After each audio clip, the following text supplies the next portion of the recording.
So we know that diversity, equity, and inclusion it's in our values. Inclusion is in our values. Mayo's commitment to fully, to a,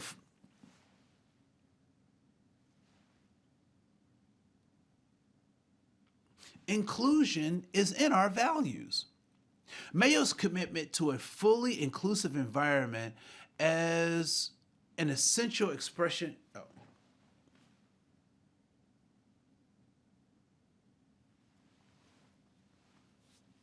inclusion is in our values. Mayo's commitment to a fully inclusive environment is just an outpouring of our rich ties values. Respect, integrity, compassion, healing, teamwork, innovation, excellence, stewardship. None of these are exclusive of inclusion.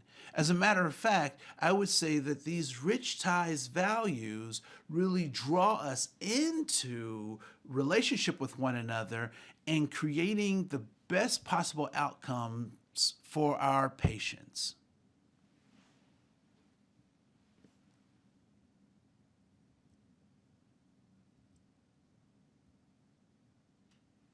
So here are four truths about human beings. First, human beings can learn, change, and grow. Who I am today is not who I was at 17. And I am so appreciative of that, right? Um, and so what to recognize that people can learn, change, and grow, we don't have to see evidence of it, right? So people learn, change, and grow on their own time frame. But what can we do to help them learn, change, and grow? We give them information.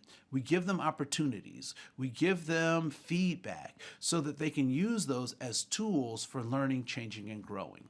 What we also know as a truth about human beings is that we do what we think works, even when it doesn't, right? So we do things that we think work even when it doesn't, when it's not effective, because it's been successful in the past.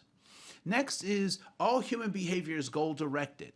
We must understand that all behavior is seeking some goal, even if the person can't articulate it directly. We do recognize that people are doing things for a particular purpose. And later we'll talk about what that purpose might be, what those purposes might be. And that lastly, an attitude is a reaction to goal accomplishment. When, I don't know if you've had a teenager in your life or you remember being a teenager, but when teenagers get what they want, what kind of attitude do they have? It's typically a positive or a good attitude. Simultaneously, or at another place, if teenagers are denied access to what they want, how is their attitude reflective of that? It is typically not a good attitude. So, what we must recognize is that attitude is a response to goal achievement, but it is not an end unto itself. And so, if we're able to help people meet or reach their goals, then they will have a good attitude. So, going back to the previous point, all human behavior is goal directed. So, what are the goals of human behavior?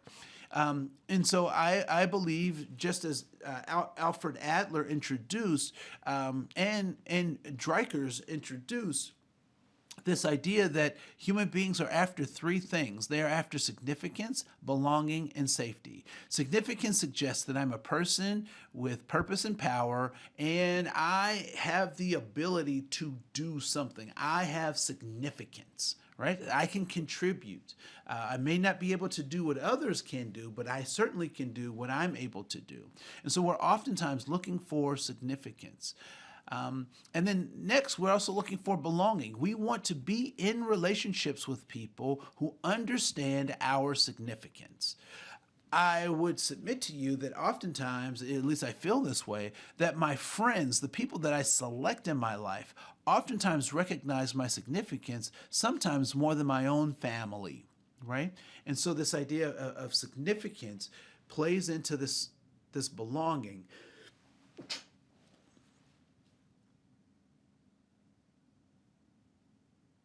So the significance plays into this belonging. And lastly, we are looking for physical, mental, emotional, spiritual safety to be in relationships with people who understand our significance. So we're all looking for significance, belonging, and safety. And so sometimes I toy with this idea that H 4-H, the agricultural leadership development activities, right? And so that's they help do our county fairs and our state fairs. I mean, that's the center point of those. And why do kids join 4-H? For some sense of significance, belonging, and safety, right? And why do kids join gangs? For significance, belonging, and safety. And so they both are kids are trying to get the same things, but their activities are very different.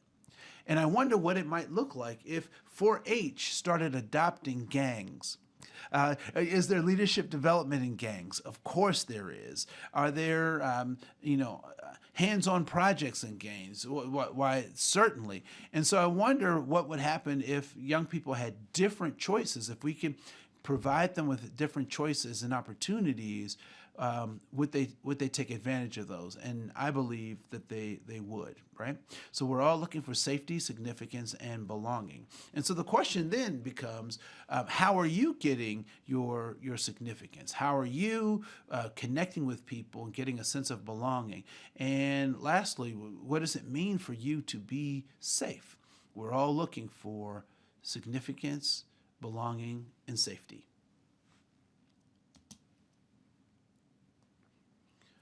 Context is everything. Context is everything, right? So why is it that we do not have dinosaurs as pets today? Why is it that dinosaurs aren't around? And there are a number of scientific and theological explanations for the disappearance of dinosaurs, but I'll boil it down simply to the fact that they could not adapt to the environment, right? There was a shift in the environment and they could not adapt. And so what we have to recognize is that context drives many of our behaviors, drives our responses, our interactions with other people. So context is extremely important, and I say it's everything. So that leads us to this conversation about the context that we grew up in, right? So how do we learn to interact with the world? And so we'll spend some time exploring that for ourselves. So what I'd like for you to do is to look at this particular diagram, and you can either do it on your paper, you can do it on the screen, but I want you to tell me, what did you learn, or what were the conversations about groups of people growing up? And so the groups across the top are African Americans, European Americans, Latino Americans, Asian Americans, disabled Americans, and Native Americans. And so I want you to tell me, what did the groups on the side teach you about each of those groups? And so what did parents and families say about those groups that we just mentioned across the top? What did friends say or express about those groups going across the top? What did TV, movies, and media say about those groups going across the top? And then lastly, what has been your personal experience with each of those groups? But I want you to do this exercise in a particular kind of way.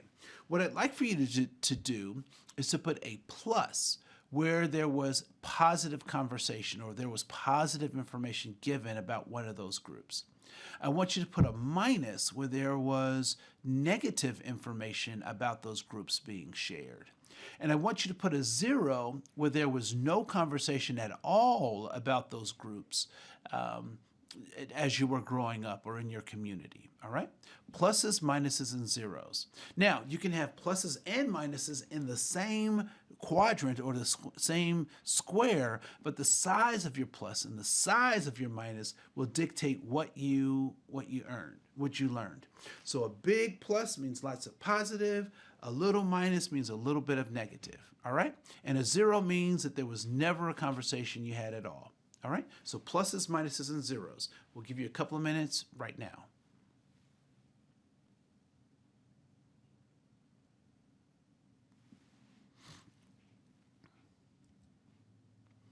All right, as you've put your pluses, your minuses, and your zeros on your sheet, was there anything that you thought about, or any ways in which you were thinking about that process? Now, I don't need to know what your pluses and minuses and zeros are on, but I just want you to think about what those might mean for you, or what they might have meant for you, right? So pluses, minuses, and zeros. What I'd like to offer you is I'd like for you to cut your background, your geographic region, your parents some slack. Right? So what we know about human beings is that we're not we can't know everything. We can't experience everything. We have one lane of life, so to speak, and our capacity to know and understand and experience everything is limited by our physical bodies. What I'd like to suggest to you is to recognize that it is not your fault what you learned or what you didn't learn. It is not your fault, particularly as you were growing up. It's not your fault. However, it is your responsibility to do something when you find that what you've learned or what you've missed is impeding you in reaching your goals. So it is not your fault, but it is your responsibility. It is not where you're from, it's where you're at. Right? That was from Silk Times Leather. It was a hip hop group in the 80s. So it's not where you're from. It's not your background doesn't necessarily have to limit you. You don't have to succumb to those old ways of being, but you can, through cognition, through practice, through relationships, move yourself from where you came from to actually where you want to be, or where you want to see yourself. So where you're from is less important than where you find yourself today. So we're going to talk a little bit about the effects of unconscious bias, and we're going to use the three scenarios that we're giving in the online training to talk about William, Jane, and Kate. And so let's go ahead and get started. So before we get too far into this session, I want to talk a little bit about this idea of fit, right? And so all too often, people are disqualified from jobs and opportunities, or not given even advances because people say they don't fit. And so what exactly is this idea of fit becomes a real question. And so when we think about fit, we should be thinking about how it is that we predetermine what the goals and aspirations are of the activities that we're engaged in.